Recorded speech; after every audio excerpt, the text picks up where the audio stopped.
One of my coworkers gave me this knife and told me to reforge it and see if it was possible. This is a pretty old looking knife that was made quite a while ago. Now I had to make a few assumptions on what exactly was the original material. Just by looking at it, it reminds me of a file, just for several reasons. One reason is it looks like it might have some file teeth still left on the spine of the knife. And then the other reason is, I'll show you in just a second, that it has a distal taper down from the spine of the knife to the cutting edge, and it's along the tang as well. So I wonder if this was a tapered file, which I've had a few of them in the past, and they do make really great knives, and they're super easy to make. You just throw it on the grinder, and you just rough out the material. So if this is a file, it should have nice bright sparks, and it should harden very well in oil. We'll see.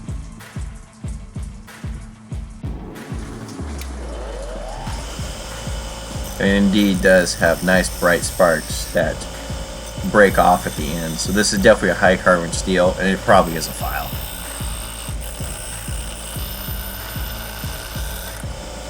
So let's get to forging. Now I had to come up with an idea on what knife edge should be, or what I'm going to reforge it to, just because there's not a lot of material left on this one, but there's enough that I can reforge into something nice. So I'm going to go with like a camp hunting knife, something small.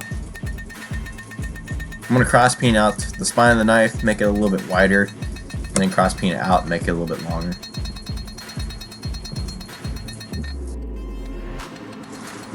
Forging something this thin at the tip is being kind of difficult. It's starting to cause cold shuts because it's folding over.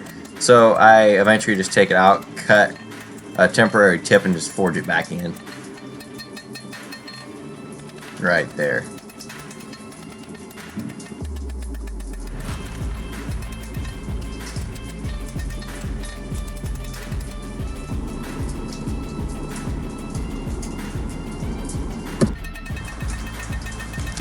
We're going to taper the tang all the way down so it's all even when we put on knife handle scales. And then I'm going to straighten it out in the vise and tap on it just to get the cutting edge in line with the spine of the knife.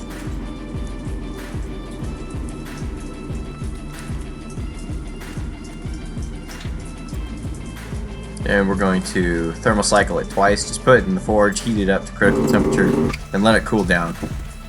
This stops warps from occurring in the quench.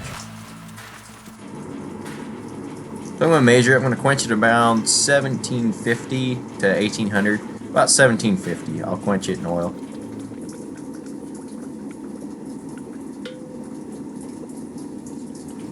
There was no warps, cracks, and it had an HRC of 63, 62-ish, something like that.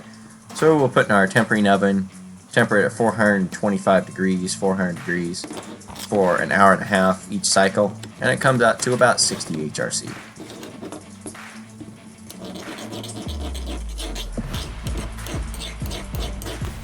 This 65 HRC bites in a little bit.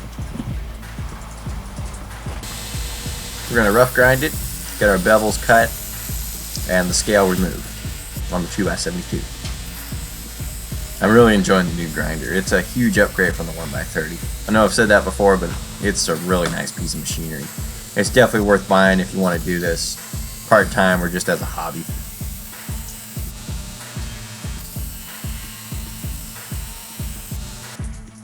So as I'm grinding on the tang, I'm looking and I actually see old pins where the old pins on the handle were. So maybe this knife was actually used. I don't know, but it originally had handles on it, and I think that's pretty neat. Really hard to see, and they're really flush with the tang because I forged them in, so I'm just going to leave them in there for now.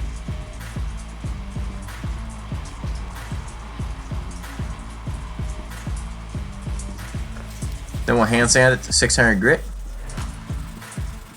and start working on the handle scales.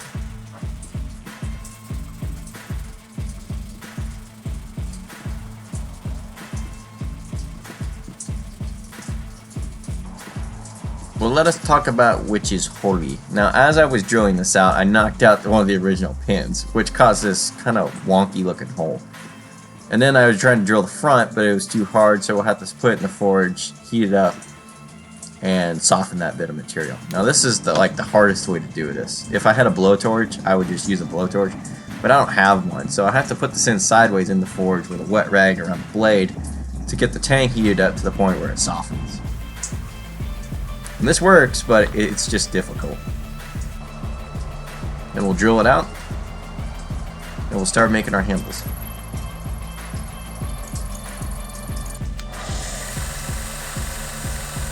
Now for the handles, I chose canary wood. I got this off of eBay, and I've never seen it before, but it's a really nice looking wood.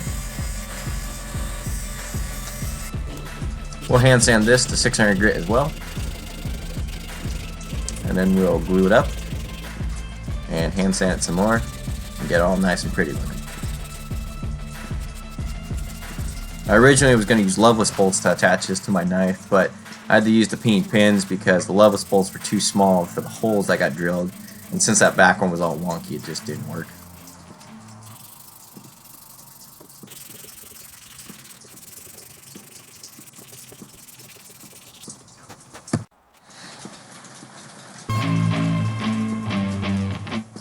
This knife turned out really nice. I'm super proud of this knife. It was a super fun build. Reforging an old knife, just adding a new story to an old blade. Thank you guys so much for watching, and you all have a great one.